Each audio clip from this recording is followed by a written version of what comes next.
Hello friends, welcome to our YouTube channel nature advisor. स्वागत है आप सभी का। दोस्तों, आज के वीडियो में हम बात करने वाले हैं काले धतूरे के बारे में। इससे पहले मैंने एक वीडियो बनाया था काले धतूरे का, पर उसमें मैंने पूरी जानकारी नहीं दी थी। पर आज के वीडियो में आपको काले धतूरे के बारे में पूरी जानकारी दी जाएगी। तो वीडियो में जो पौधा आपको दिखाई दे रहा है यही काला धतूरा है। इसकी जो डंठल होती है वो काली होती है, बाकी इसकी पत्तियाँ हरी हैं। बाकी इसमें फल जो लगे होते हैं वो हरे होते हैं, पर जब फल को हम फोड़ते हैं तो जो इसमें से बीज निकलता है वो काले रंग का होता है। इसके अलावा दोस्तों, इसकी जो फूल होती है वो हल्के नीले रंग की होती है। इसके जो फूल में 3 परत होती है ना, जैसे मैं आपको वीडियो में दिखा रहा हूँ। इसके जो फूल होते हैं, इसकी पत्तियों में टोटल 3 फूल होते हैं। मतलब एक फूल के अंदर फिर फूल, फिर उसके अंदर एक और फूल, ठीक है। इस तरह से करके 3 फूल होते हैं। दोस्तों, अब इसके थोड़े उपयोग की बात करते हैं। तो पश्चिम बंगाल के लोग इसके बीजों के रस को सरसों के तेल में मिलाकर कुष्ठ रोग की समस्या से लगाते हैं। वहीं दोस्तों, असम में इसकी 4-5 पत्तियों को सरसों के तेल के साथ गर्म करके महिलाएं अपने स्तन पे लगाती हैं, जिससे स्तन कस जाता है। बात करें आंध्र प्रदेश की, तो आंध्र प्रदेश के लोग इसको चूने के साथ इसकी पत्तियों के पेस्ट को एक साथ मिलाते हैं। मतलब पत्तियों को और चूने को, इन दोनों के पेस्ट को एक साथ मिलाते हैं। और जिन लोगों को खुजली की समस्या होती है वो लोग इसको उपयोग में लेते हैं। बुखार में अगर 4 दिनों तक दिन में 2 बार काली मिर्च और लहसुन के साथ इसकी पत्तियों को पीसकर बनाई गई गोली दी जाए तो बुखार, किसी भी तरह का बुखार हो, वो समाप्त हो जाता है। पर इसके प्रयोग से पहले आपको किसी आयुर्वेदिक चिकित्सक की सलाह जरूर ले लेनी चाहिए। और दोस्तों, इसकी जो जड़ होती हैं, तो इसके जड़ों का उपयोग दांत के दर्द और दांतों को साफ करने में किया जाता है। कफ को ठीक करने के लिए भी इस पौधे की पत्तियों को धूम्रपान किया जाता है कफ की समस्या में।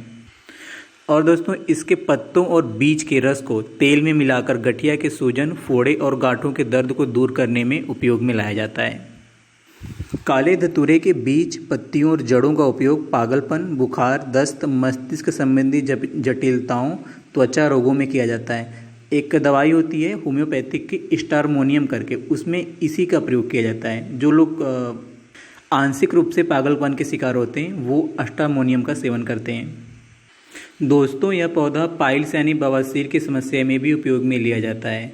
इसके लिए आपको धतूरे के पत्तों और फूलों को जलाकर इसकी राख बना लें और इसके धुएं से बवासीर के मस्सों की सिकाई करें। ऐसा करने से बवासीर में काफ़ी फ़ायदा होता है।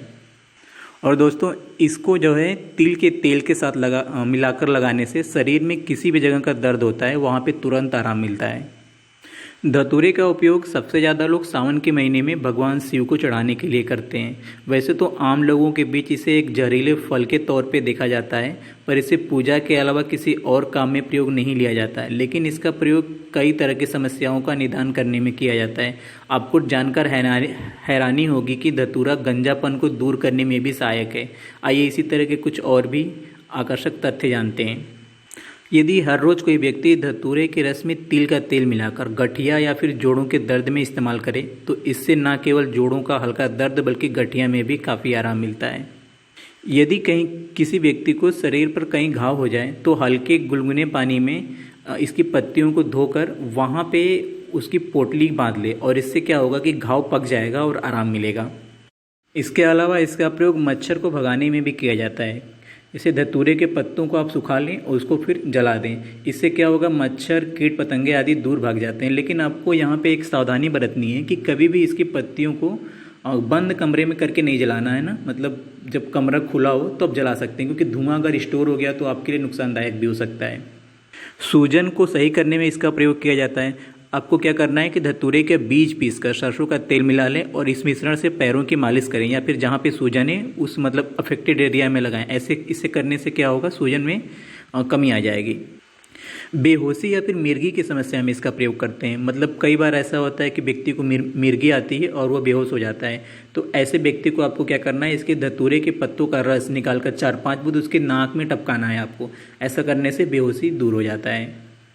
माइग्रेन संबंधी समस्या में भी आप इसका प्रयोग कर सकते हैं। इसमें आपको क्या करना है कि धतूरे के फूलों का ताज़ा रस 3-4 बूंद नाक में डालें। इससे माइग्रेन भी, जो सर का दर्द होता है, वो खत्म हो जाएगा।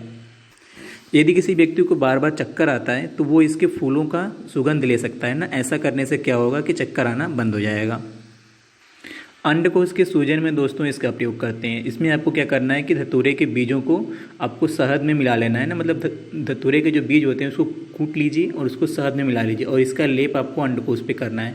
मतलब आपको इसको अंडकोश पे बांध देना है। फिर क्या होगा कि अंडकोश की सूजन जो है कुछ ही टाइम बाद आपको 1 या 2 घंटे बाद आपको लगेगा कि ये सूजन खत्म हो गई है। अब उच्च रक्तचाप में यदि दवाई लेने के बाद भी कोई फ़ायदा नहीं हो रहा है या फिर कोई नियंत्रण नहीं है तो आप क्या करें कि धतूरे के 3 से 4 इंच मोटी जड़ को बारीक बारीक काट लें। मतलब पौधे को खन लें और उसके जड़ निकालें और उसको बारीक बारीक काट लें और इस तरह से 4-5 जड़ रोगी के व्यक्ति के जो रोगी व्यक्ति है उसकी बाहों में काले धागे की सहायता से बांध दें। ऐसा इस प्रयोग से ऐसा बहुत समय ऐसा पाया गया है कि जो उच्च रक्तचाप की समस्या होती है उसमें काफ़ी मरीज को आराम मिलता है।